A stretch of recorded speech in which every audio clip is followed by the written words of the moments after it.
नमो नमः दोस्तों, बहुत बहुत स्वागत है आप सभी का संस्कृत क्लासेस ममता में। जो सीनियर जेआरएफ की तैयारी कर रहे छात्रों और छात्राओं के लिए बहुत ही कम समय बचा है, तो आज से सिर्फ तो इसी के लिए हम आपके लिए लेकर आए हैं आज 25 क्वेश्चन जिनको आप हम देखने वाले हैं। तो वीडियो को पूरा देखिएगा। ठीक है, आइए शुरू करते हैं। पहला क्वेश्चन है, शिशुपाल वध से सर्ग संख्या का अस्ति। शिशुपाल वध में कितनी सर्ग संख्या हैं? एक विंशति, विंशति, सप्तविंशति, पंचविंशति। तो इसका सही जवाब होगा बी वाला विंशति। शिशुपाल वध में सर्गों की संख्या कितनी है? 20 है। दूसरा क्वेश्चन है, अति दूरवर्तिनी सिद्धि राजवन गणयांतमन रघुवंशे यम उक्ति कश्य। ये उक्ति किसकी है, किसके द्वारा कही गई है, इसको आपको बताना है। ठीक है, तो ये उक्ति आप किसके द्वारा कही गई? वशिष्ठ या फिर कौत्स्य, सिंहस्य या फिर अरुंधत्या, किसके द्वारा कही गई है? तो इसका सही जवाब होगा ए वाला वशिष्ठ। ठीक है, तीसरा क्वेश्चन है, शमप्रधानेषु तपोधनेषु गूढ़ं हि दाहात्कमस्ति तेजः स्पर्शा अनुकूला इव सूर्यकान्तास्तदन्य तेजो अभिभवाद वमन्ति अत्र तत् पदेन किं गोत्यते। तो ये उक्ति जो है, ये पद कहाँ से लिया गया है, इसको बताना है कि ये किसके लिए है। धनम के लिए है, धन के लिए है कि शमः, तेजः, तपः, तो किसके लिए है ये बताना है। तो क्या हो जाएगा इसका, ये उक्ति किसके लिए है? धनम, समय, तेज, तप। तो किसके लिए है उक्ति? तेज। इसका सही जवाब होगा तेज। अगला है, सहस्त्र गुण मुक्ति इष्ट माद्यते ही रसम रवि उक्ति रियम रघुवंशे प्राप्ते थे। मेघदूते रघुवंशे किराता जुनिये मालविकाग्नि मित्रे। किस ये उक्ति कहाँ पे प्राप्त? ये उक्ति किसके द्वारा है? मेघदूते रघुवंश से किराता जुनिये मालविकाग्नि मित्रे। तो ये उक्ति जो है रघुवंश में द्वारा है, क्योंकि ये कालिदास की रचना है, महाकाव्य, ये 20 सर्गों की है, रघुवंश महाकाव्य। तो ये बी वाला इसका सही जवाब होगा। इसके बाद अगला है, मेद छेद कृशोदरम लघु भवत्यो उत्थान योग्यम वपुः इत्येवं कस्य वैशिष्ट्यम प्रतिपादितम। तो ये क्या है, इसका सही जवाब क्या है? पर्यटनस्य पादपसिंचन्नस्य तपस्य यार्याः मृगयार्याः। तो क्या हो जाएगा इसका? पर्यटनस्य क्या हो जाएगा इसका सवाल? डी वाला मृगयार्याः, क्योंकि इसमें मृगयार्याः का वैशिष्ट का प्रतिपादन किया गया है। अगला क्या है? अगला है, कथा प्रसंगेषु मिथ्य सखी मुखातिरे अपि तन्व्या नल नामनि श्रुते अत्र नल पदस्यार्थो अस्ति अग्नि नृपः शत्रु तिड़म। कथा प्रसंगेषु मिथ्य, तो इसमें क्या हो जाएगा? तिड़म। इसका डी वाला इसका सही जवाब होगा। अगला क्या है, हस्तचरिते कति उच्छ्वासेषु विभक्तम दशसु चतुर्षु अष्टसु सप्तसु। हर्षचरितम में कितने उच्छ्वास हैं ये बताना है। 10 है कि चतुर्षु कि अष्टसु कि सप्तसु, कितने हैं बताना है ये। तो इसका सही आंसर क्या होगा? सी वाला। सी वाला इसका सही आंसर होगा, अष्टसु। अगला है, क्व सूर्य प्रभो वंशः क्व चाल्प विषयाहमति इत्यत्र अल्प विषयाहमति इति कस्य कृते प्रयुक्तम? विशाखादत्तस्य, भासस्य, कालिदासस्य या फिर बाणभट्टस्य। क्या हो जाएगा इसका? तो ये जो है उक्ति कौन से किसके द्वारा जो है प्रसिद्ध की गई है ये बताना है। तो ये है कालिदासस्य, कालिदास के द्वारा ये उक्ति ली कहाँ गई से? ये उक्ति रघुवंश महाकवि कालिदास से ली गई है और ये 19 सर्गों से विभक्त है और लघुतई के अंतर्गत आता है। अगला है, प्रश्न 9 है, अल्प क्लेशम मरणम दारिद्रानम अंतकम दुखमिति केनोत्कम। तो क्या हो जाएगा इसका? बाणभट्टेन माघेन शूद्रकेण भारवीड़ा। तो क्या है इसका सही जवाब? उक्ति कहाँ से ली गई है? तो ये बाणभट्ट की है, नहीं माघ की है, नहीं शूद्रकेण, ये शूद्रक की है और ये ली गई है शूद्रक की उक्ति है। ये शूद्रक की उक्ति मिचकटिकम से उद्धृत की गई है, जो कि 10 अंकों का प्रकरण है। ठीक है, अगला है, सारिपुत्र प्रकरणम मस्ति। सारिपुत्र प्रकरण है, किसका है?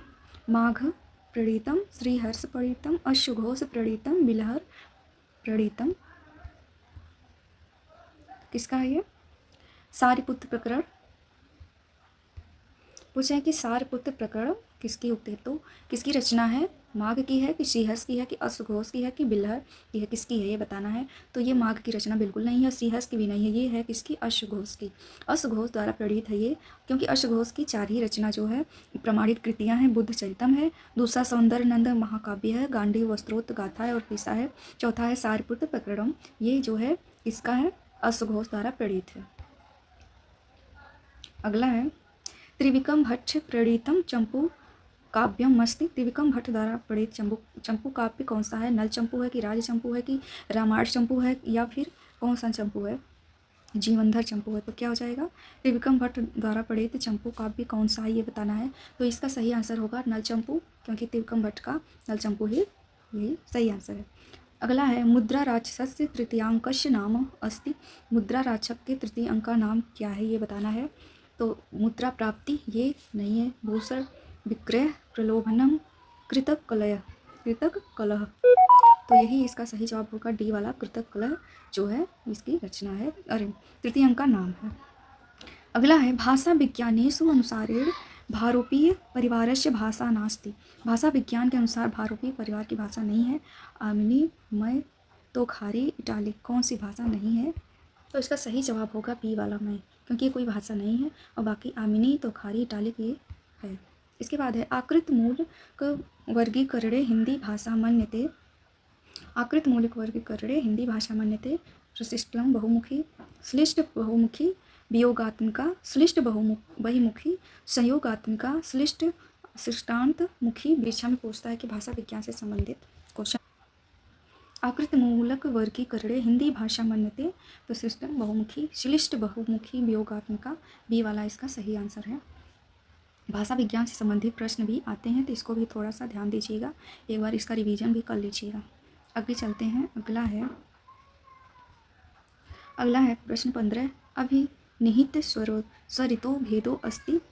आश्रित स्वरितस्य, जातीय स्वरितस्य, तैरो विरामस्य स्वरितस्य, स्वतंत्र स्वरितस्य।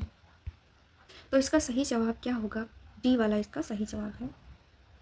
अगला है अधोलिखितेषु अर्थ विस्तार उदाहरणं नास्ति। कवेसरा तैलम प्रवीण श्राद्ध।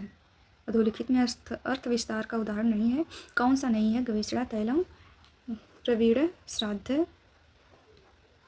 तो इसका डी वाला है इसका सही जवाब होगा, क्योंकि यही अर्थ विस्तार का उदाहरण नहीं है। आगे चलते हैं। ग्रीम नियम अनुसार ध्वनिनाम परिवर्तनों क्रमों अस्ति।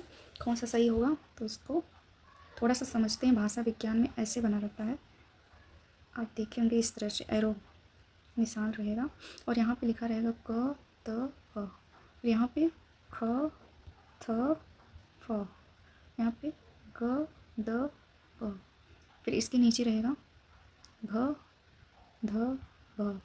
इसमें पूछा है ग्रीम नियम के अनुसार त वर्ग की पूछा है, त वर्ग की ध्वनियों में परिवर्तन में क्रम उसको कौन सा आएगा? तो त थ ध द द त, ये वाला इसका सही जवाब होगा।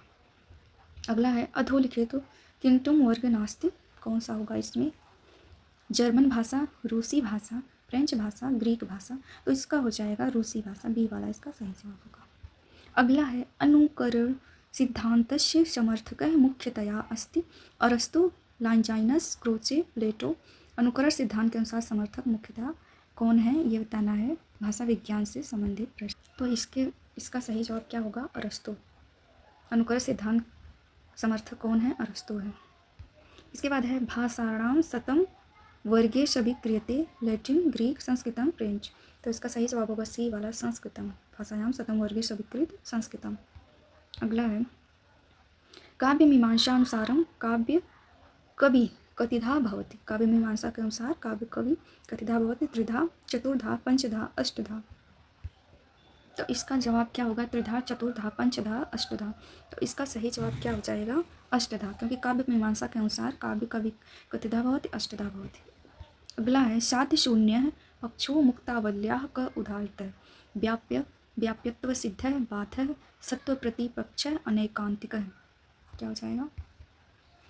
तो क्या हो जाएगा इसका? बी वाला इसका सही जवाब होगा, बाध है। अगला है प्रश्न 23। कति विधा अष्टस्य सांख्य परिगणिता सप्त, त्रिश, नव, अष्टौ। तो क्या हो जाएगा? सी वाला 9। इसका सही जवाब सी वाला। अगला है 24। बौद्ध दर्शने पंचविध स्कंधेषु परिगणितो नास्ति विज्ञानम वेदना संज्ञा विशेषणम।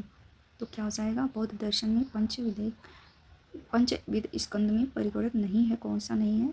विज्ञान नहीं है, तो वेदना संज्ञा विशेषणम। तो इसका क्या हो जाएगा? विज्ञानम वेदना संज्ञा विशेषणम, तो डी वाला इसका सही होगा, विशेषणम। अगला क्वेश्चन है लास्ट वाला। अनुमित ज्ञाने व्यापार उच्यते करणम परामर्श व्याप्ति हेतु। अनुमित ज्ञाने व्यापार उच्यते करणम परामर्श व्याप्ति हेतु, तो क्या हो जाएगा इसका? तो बी वाला इसका सही आंसर होगा, परामर्श है। ठीक है, तो ये था आज का वीडियो। उम्मीद करती हूँ आपको पसंद आया होगा। अगर पसंद आया तो वीडियो को लाइक कर दीजिए, शेयर कीजिए, चैनल को सब्सक्राइब करके रखिए, क्योंकि वीडियो बनाने में बहुत मेहनत लगती है। आप एक लाइक करने में, आप सब्सक्राइब करने में कोई पैसा नहीं लगता। वीडियो पूरा देखने के लिए आपका बहुत बहुत धन्यवाद।